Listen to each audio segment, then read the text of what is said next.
Second question कह रहा है हम लोग इसमें दोनों तरफ से बात करेंगे। एक तरफ हम कैश बेसिस पे बात करेंगे और एक तरफ हम एक्रूअल बेसिस पे बात करेंगे। सार्थक had cash sales of 390, credit sales of 160 during the financial year 2017-18. His expenses for the year were 2,70,000, out of which 80,000 is still to be paid. Find out सार्थक's income for 17-18. देखो यहां पर मैं सीधा सीधा लिखूंगा कैश सेल्स हमारे ये हैं 3,90,000। क्रेडिट सेल्स को मैं कैश बेसिस में नहीं कंसीडर कर रहा। उसके एक्सपेंसेस दिए हुए हैं total 270, out of which 80,000 is still to be paid. तो एक्सपेंसेस पेड इन 2017-18 वो आएंगे 2,70,000 माइनस 80,000। कितने हो गए?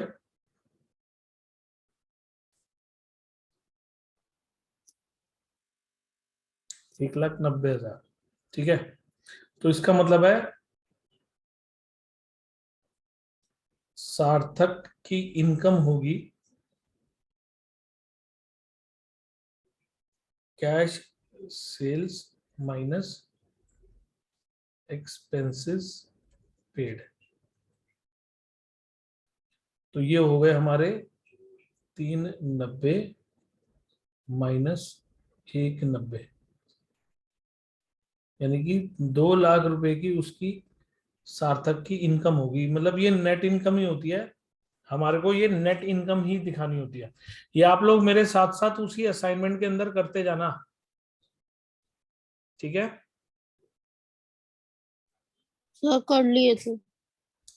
हाँ, मतलब अगर कर लिए तो टैली करते रहना कि आपका भी यही हो रहा है ना। अब हम बात करते हैं एक्रूअल बेसिस की। एक्रूअल बेसिस ये कहता है कि आपको पैसे मिले या नहीं मिले, मगर आपको जिस ईयर में वो ट्रांजैक्शन अकर हुई है उस ईयर में उस ट्रांजैक्शन को काउंट करना है, चाहे उसकी पेमेंट उस ईयर में हुई हो या ना हुई हो। This is the main thing जो आपके दिमाग में होनी चाहिए। तो टोटल सेल में हम लोग cash sales plus credit sales को जोड़ लेंगे।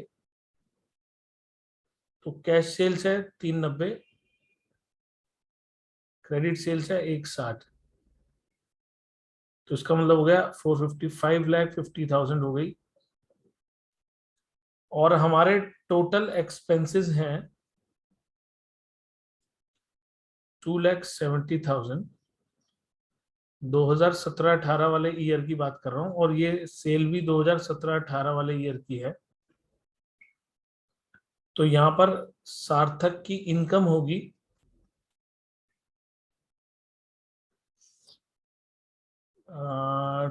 Total sales minus total expenses. यहां पर टोटल एक्सपेंसेस मतलब वेदर पेड और नॉट, और टोटल सेल्स मतलब कैश भी और क्रेडिट भी, वेदर रिसीव्ड और नॉट मतलब पैसे मिले हों या ना मिले हों, हमें टोटल सेल में दोनों को गिनना है एक्रूअल कॉन्सेप्ट के अकॉर्डिंग। यानी कि माल तो हमने इसी साल में बेचा है ना, चाहे उसकी पेमेंट अभी आनी है, तो लॉ कहता है कि वो आपकी इस साल की इनकम तो मानी ही जाएगी। तो रियल लाइफ में ना हर जगह एक्रूअल कॉन्सेप्ट ही फॉलो होता है रियल लाइफ में। यानी कि गवर्नमेंट रियल लाइफ में एक्रूअल कॉन्सेप्ट पे चलती है, कैश कॉन्सेप्ट पे नहीं चलती, मतलब कैश बेसिस पे नहीं चलती। तो टोटल सेल हो गई हमारी 5,50,000 और माइनस टोटल एक्सपेंसेस हो गए 2,70,000। अब जो आंसर आएगा वो आपका हो गया सार्थक की net income according to accrual basis. Okay sir. ठीक है, बाकी लोगों को क्लियर हुआ? Everyone? Yes. Yes, sir. Gauresh, yes sir.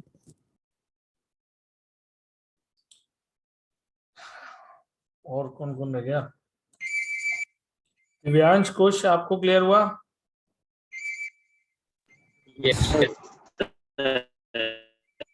कोई डाउट हो तो मुझे उसी वक्त पूछ लेना।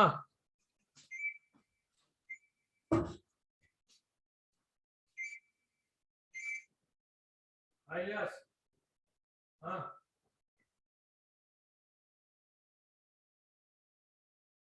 हाँ, तो एकदम अभी चाहिए क्या, या उसको बोल दूं तो? हाँ हाँ, तो मैं मंगा लेता हूँ अभी, अभी बोल देता हूँ उसको, फिर वो भेज देगा। अभी पूछता हूँ मैं तेरे को फोन करके, मैं उसकी दुकान पे ही जा रहा हूँ, जाके पूछूंगा तेरे से, ठीक है?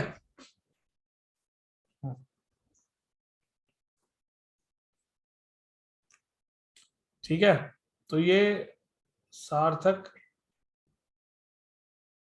वाला क्वेश्चन हो गया। अब यहाँ पर थर्ड क्वेश्चन कह रहा है, doctor Srivastava is a dentist, his accountant advised him to maintain his books of accounts according to the accrual basis instead of cash basis. Do you agree with the advice of the accountant? Give reasons. अब Dr. Srivastava is a dentist. His accountant advised him to maintain his books of accounts according to accrual basis. अब देखो, इन्होंने क्या reason में दिया कि cash basis. अच्छा, आपको पता है जो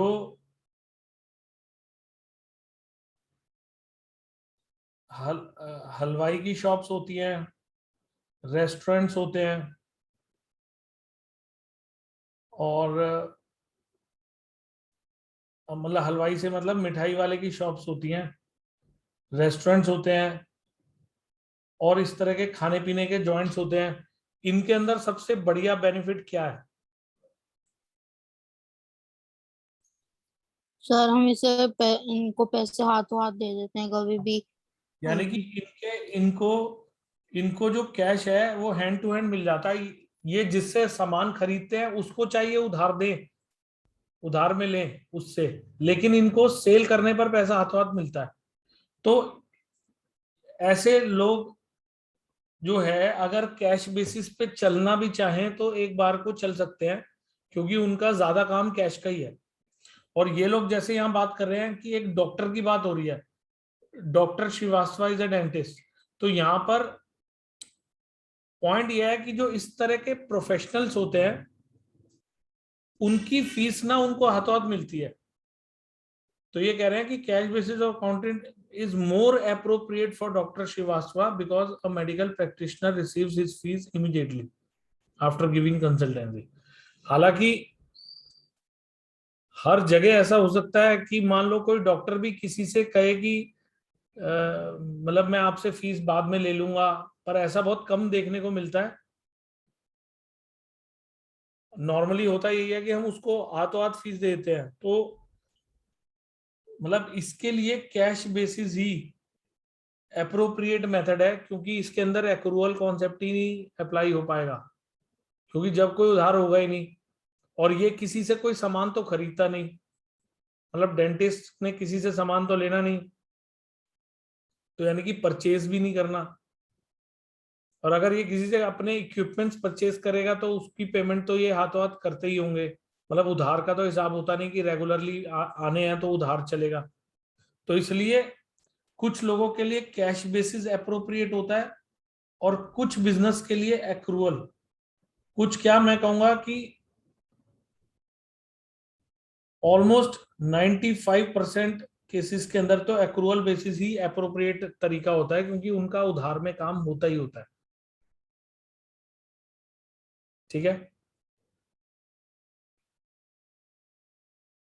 क्लियर हुआ? Yes sir. अब फोर्थ सर क्वेश्चन। पर इसमें दोनों केसेस आ सकते हैं ना, हाँ बिल्कुल आ सकते हैं, या लेकिन accrual? देखो अब ये डिपेंड करता है कि अगर उस डॉक्टर के क्लिनिक के अंदर अगर उसके डॉक्टर के क्लिनिक के अंदर वो मतलब एक तरह से जैसे मेडिसिन हैं वो मतलब बेचते भी होंगे या फिर मेडिसिन जो है वो रखते होंगे ताकि अपने क्लाइंट्स को मेडिसिन दे सके, तो वो जिनसे मेडिसिन परचेज करते होंगे अगर उनसे उधार में परचेज करते होंगे तो वहां तो एक्रूअल कॉन्सेप्ट ही होना चाहिए, क्योंकि अगर मैंने किसी से इस मंथ में मेडिसिन खरीदी हैं और उसकी पेमेंट मैं उसको बाद में दे रहा हूं तो भी मैं उसे इस मंथ का ही तो एक्सपेंस कंसीडर करूंगा, मतलब जो करंट मंथ चल रहा है। तो एक्रूअल कॉन्सेप्ट तो वहां भी लग सकता है, लेकिन जनरली जो इस तरह के डॉक्टर्स होते हैं वो सिर्फ मेडिसिन प्रिस्क्राइब कर देते हैं लेकिन बेचते नहीं है। वो बोल देते हैं कि ये वाली मेडिसिन केमिस्ट से ले लेना और ये खा लेना, ये यहाँ लगा लेना, एटसेट्रा एटसेट्रा। तो इसलिए इस तरह की सिचुएशन में कैश बेसिस पर ही चीजें रिकॉर्ड होती हैं, क्योंकि इसमें एक्रूवल का कॉन्सेप्ट ही या तो बिल्कुल ना के बराबर लगेगा या फिर होता ही नहीं है ऐसे लोगों के साथ। ठीक है, बट हाँ इसके अंदर हमेशा मतलब इस तरह के क्वेश्चंस के अंदर हमेशा ना दो आंसर हो सकते हैं। किसी का माइंडसेट ये कह सकता है कि नहीं यार इसमें एक्रूवल बेसिस लगना चाहिए, अगर आप अपनी बात का रीजन दोगे तो ऐसे रीजन अगर आपका सही है तो आपको उस पर भी नंबर मिलेंगे। तो ऐसे क्वेश्चंस हमेशा जो होते हैं वो मतलब रीजन टू रीजन डिफर करते हैं, कि अगर आप अपनी बात का रीजन दे रहे हो तो आप के रीजन को टीचर जस्टिफाई करेगा और उस पर मार्क्स देगा।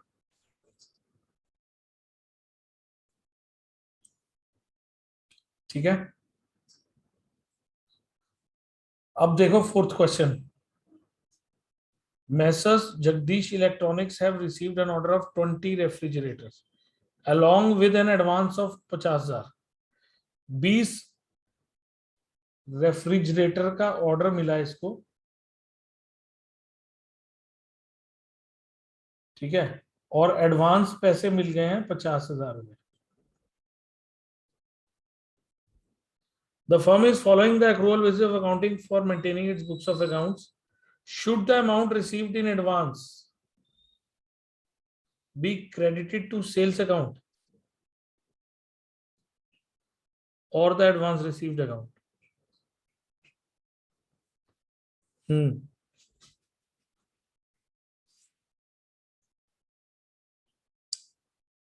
अब ये मैं आप लोगों से पूछता हूं कि क्या इस 50,000 को हमें इनकम मानना चाहिए?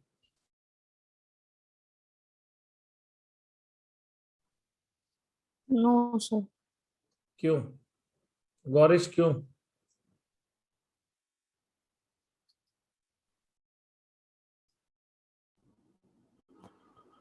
सर क्योंकि अभी हमने वो ऑर्डर डिलीवर नहीं किया है, जब एडवांस में दिया, हाँ, मनी एडवांस यानी कि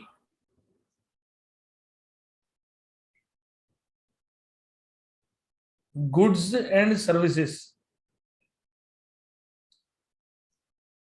अभी डिलीवर नहीं हुए हैं, इसका मतलब है हमने उनसे जो पैसे लिए ना उसके बदले का सामान अभी दिया नहीं है, ये सिर्फ एडवांस मनी है।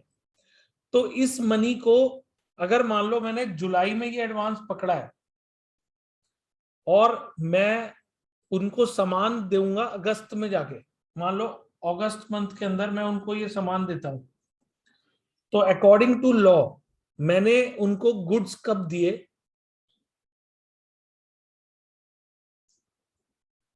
गुड्स कब दिए मैंने उनको? जुलाई। नहीं, मैं बोलता रहा हूं ना गुड्स कब दिए मैंने? अगस्त में। अगस्त। अगस्त। अकॉर्डिंग टू लॉ उसको अगस्त की ही इनकम माना जाएगा। मतलब वो जो आपकी डील हुई है वो डील किसी से चाहे जुलाई में हुई हो, लेकिन आपने उसके बदले का सामान उसको कब दिया है? अगस्त में। मतलब दिया है से मतलब दोगे, अभी तो अगस्त आया नहीं है, मैं अगर 2021 की बात करूं तो उसका अगस्त अभी आएगा तो उसे अगस्त की इनकम माना जाएगा। एक्रूअल कॉन्सेप्ट ये कहता है, यानी कि एक्रूअल कॉन्सेप्ट ये कहता है कि सर्विसेज कौन से महीने में दी जा रही हैं, पैसे चाहे कभी भी मिले, चाहे बाद में मिले या एडवांस में मिल चुके हो, मगर सर्विसेज कब दी हैं, जिस मंथ में सर्विस दी गई है उसी मंथ की इनकम माना जाएगा उसको, अकॉर्डिंग टू लॉ। समझ आई ये वाली बात?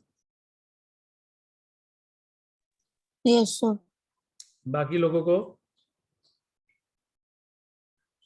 Yes sir. ठीक है।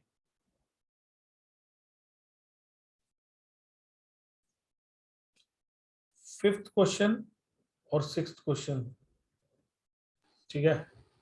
हाँ जी बोलो।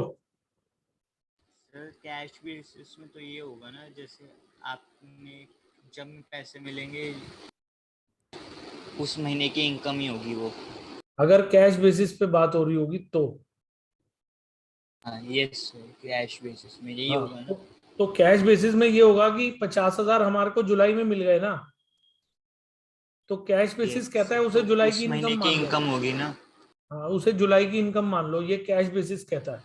लेकिन लेकिन रियल लाइफ में ना, देखो बहुत सिंपल सी बात है, मैंने जुलाई में कैश रिसीव किया,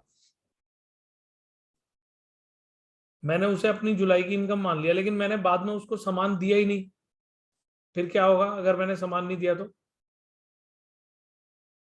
लाइबिलिटी बन जाएगी वो। नहीं होगा क्या? वो पैसे वापस मांगेगा। मांगेगा ना। इसका मतलब है कि उस पैसे को आप अपना तो कह ही नहीं सकते ना तब तक जब तक सामान ना दो। रियलिटी तो यही है ना कि आपको पैसे जरूर मिले हैं, बट वो इस बात के मिले हैं कि आपने उनको कुछ सामान देना है। अगर वो सामान उन तक नहीं पहुंचता है तो they have full right to claim their money. अब उन्होंने अपनी मनी क्लेम कर ली, आपको देनी पड़ेगी। इसका मतलब आप उसे अपनी इनकम तब तक मान ही नहीं सकते थे। तो इसलिए कैश बेसिस एक ऐसा बेसिस है which is practically not suitable in most of the circumstances।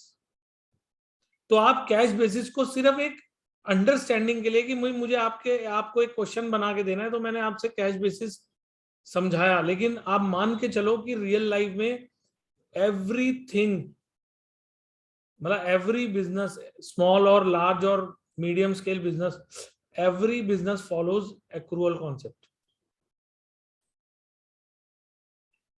ठीक है, समझ में आया? Yes sir. ठीक है ना? तो अब ये कह रहा है फिफ्थ में, Sameer had cash sales 180, credit sales 120 during the financial year 2009-10। His expenses for the year were 140, out of which 60 is still to be paid. तो इसका क्लियर मतलब हो गया। अच्छा, इसने कैश बेसिस में बोला है ना, तो कैश बेसिस में हम सेल्स तो कैश वाली लेंगे, कितनी है 180, और जो एक्सपेंस पेड किया है वो माइनस करेंगे। और एक्सपेंस पेड कितना किया है 140 में से, 60 तो दिया ही नहीं अभी, तो 140 में से 60 को तो हटा ही लो। इसका मतलब हो गया 180 में से 80 माइनस कर लो। ये एक 80 वो है जो पेड है, तो इसका मतलब है कि उसकी इनकम कितनी रह गई, 1,00,000 रुपए। ये कैश बेसिस की बात कर रहा हूं फिफ्थ क्वेश्चन में। और सिक्स्थ क्वेश्चन कह रहा है कि Mohan had cash sales of 3,60,000 and credit sales of 2,40,000 during the year. तो इसका मतलब है टोटल सेल्स निकाल ली, ये मैं सिक्स्थ क्वेश्चन की बात कर रहा हूं।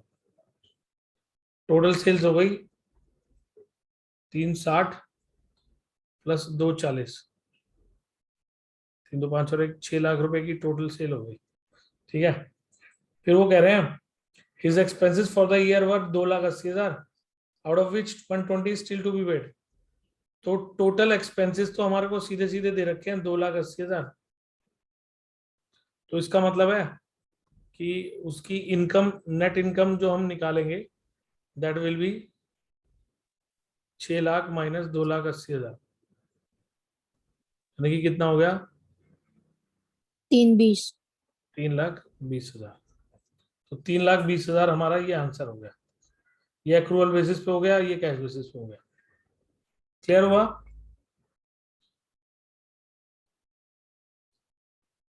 ठीक है।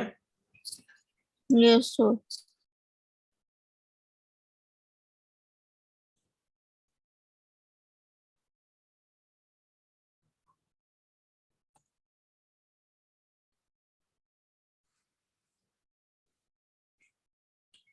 सेवंथ क्वेश्चन भी आप लोगों ने ट्राई किया होगा, हो गया होगा, सारे एक जैसे ही तो हैं।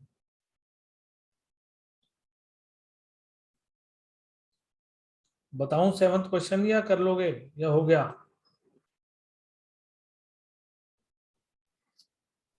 सर बता दो।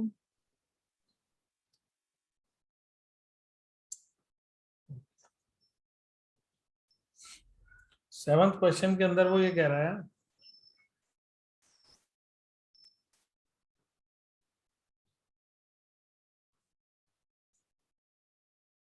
सबसे पहले तो हम कैश बेसिस में बात करेंगे और उसके बाद हम एक्रूअल बेसिस में बात भी करेंगे।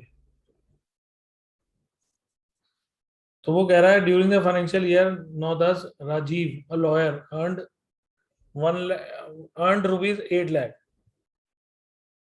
out of which he received 7 lakh. ठीक है। he incurred an expense, मतलब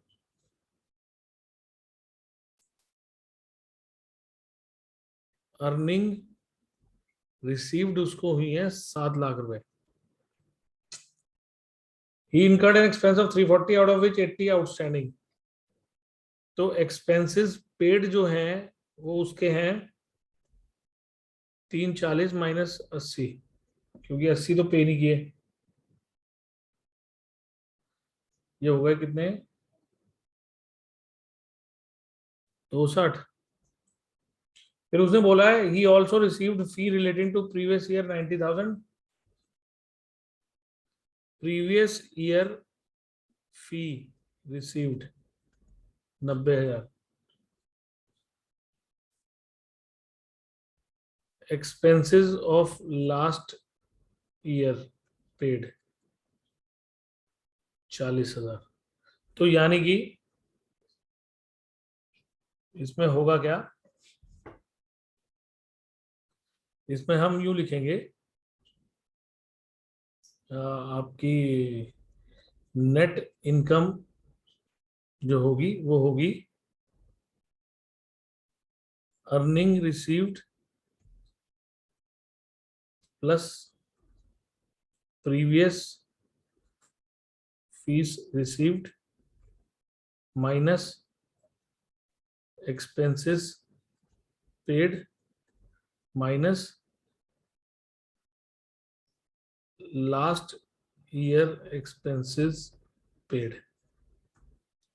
यानी कि सिंपल सी बात है, मैं कहना ये चाह रहा हूं टोटल रिसीव्ड में से total expenses, total paid minus करने हैं। तो ये हो गए हमारे 7 और 90, ये हो गए 7,90,000। और पेड किए हमने 260 इस साल के पे किए हैं और 40 पिछले, 3 लाख वो, यानी कि टोटल मिला के 4,90,000 आएगा हमारा, जो ये 4,90,000 आ रहा है। यानी कि लॉजिक सिर्फ ये कहता है, कौन सा ईयर है ये? 2009-10। 2009-10 ये वाला ईयर है, 2008-9 ये वाला ईयर है। ठीक है।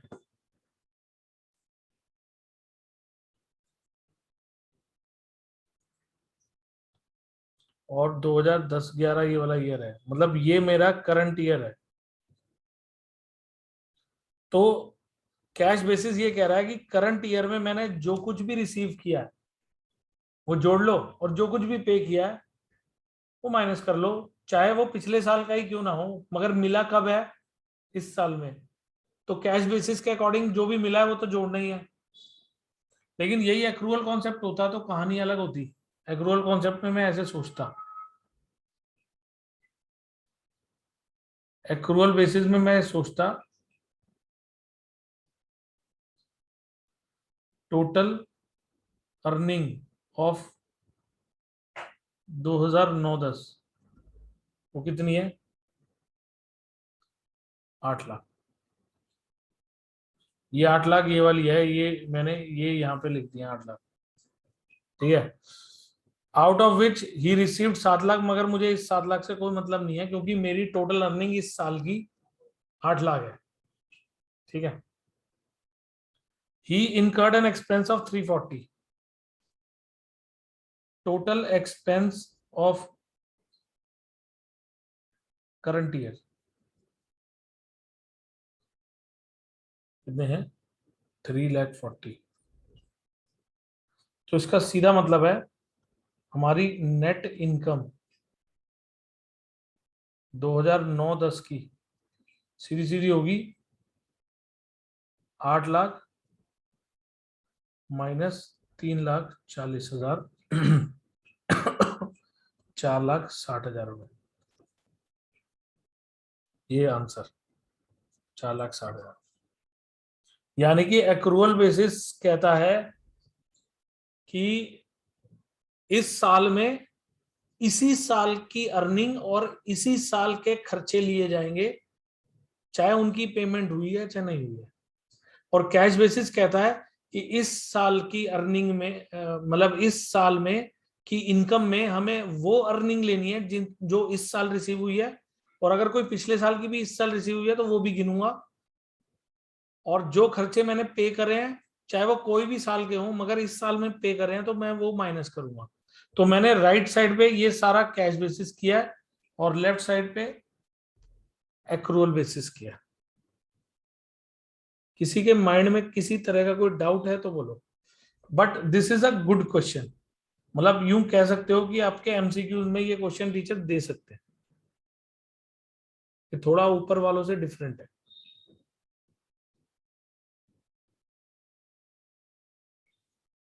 किसी के माइंड में किसी सर तरह का कुछ इसमें कैश ऐड नहीं होगा पिछले साल का जो आया है?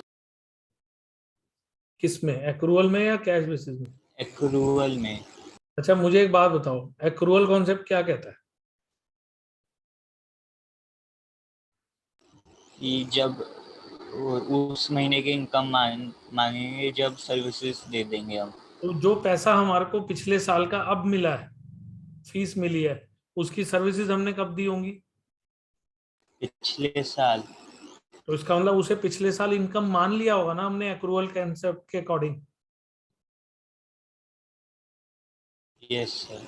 ओके। पैसे ही तो रह गए थे मिलने, बस पैसे अब जाके मिल गए, लेकिन वो एक्रूअल कॉन्सेप्ट के अकॉर्डिंग पिछले साल इनकम मानी जा चुकी होगी ना, तो फिर हम उसे अब दोबारा इनकम क्यों माने?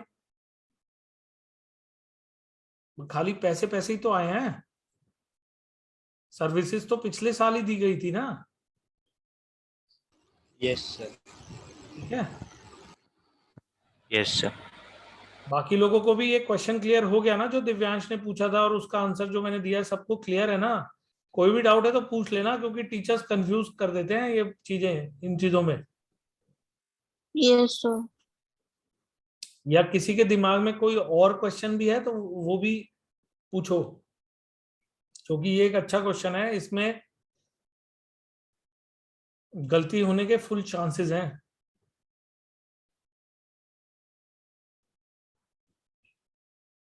क्लियर हो गया सबको? Yes sir.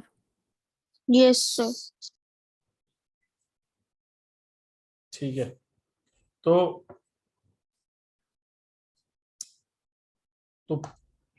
ठीक है, फिर मैं एक काम करता हूं, मैंने मेरे पास जो वो वाली बुक पड़ी हुई है, उस बुक में से मैं देखता हूं इस चैप्टर के जो क्वेश्चंस हैं वो आपको सेंड करता हूं। अगर उसमें कुछ एक्स्ट्रा क्वेश्चंस हैं, ये तो मैंने अपनी तरफ से दिए ही हुए हैं, लेकिन और क्वेश्चंस उस बुक में जो मैंने जिसमें से पहले भेजे थे आपको, इसके बेसिस ऑफ अकाउंटिंग के कुछ क्वेश्चंस होंगे तो मैं भेजता हूं। और उसके बाद हम नेक्स्ट क्लास में वापस से अपने प्रैक्टिकल पार्ट को कंटिन्यू करते हैं। मतलब मैं एक बारी आपसे दोबारा डेबिट क्रेडिट को डिस्कस करूंगा, ताकि बड़े दिन हो गए तो उसको दोबारा से रिवाइज कर लेंगे हम एक बार। और अब की बार मैं कुछ मिसलेनियस ट्रांजैक्शंस भी डिस्कस करूंगा। पहले मैंने आप लोगों से ज्यादातर सिंपल ट्रांजैक्शन डिस्कस की थी, ठीक है। तब तक इस थ्योरी में यस सर। किसी के भी माइंड में कोई भी और क्वेश्चन आए तो वो ग्रुप पे डाल देना, हम लोग उसको क्लास में डिस्कस कर लेंगे, किसी भी तरह का क्वेश्चन। तब तक मैं आपको इसके और क्वेश्चंस भेजता हूँ बेसिस वाले, ठीक है। और जो आज की ये रिकॉर्डिंग है ये मैं अभी अपलोड करता हूँ, ठीक है। आज इतना ही है, आज हम और ज्यादा नहीं कर रहे। अगली क्लास में प्रैक्टिकल को कंटिन्यू करेंगे।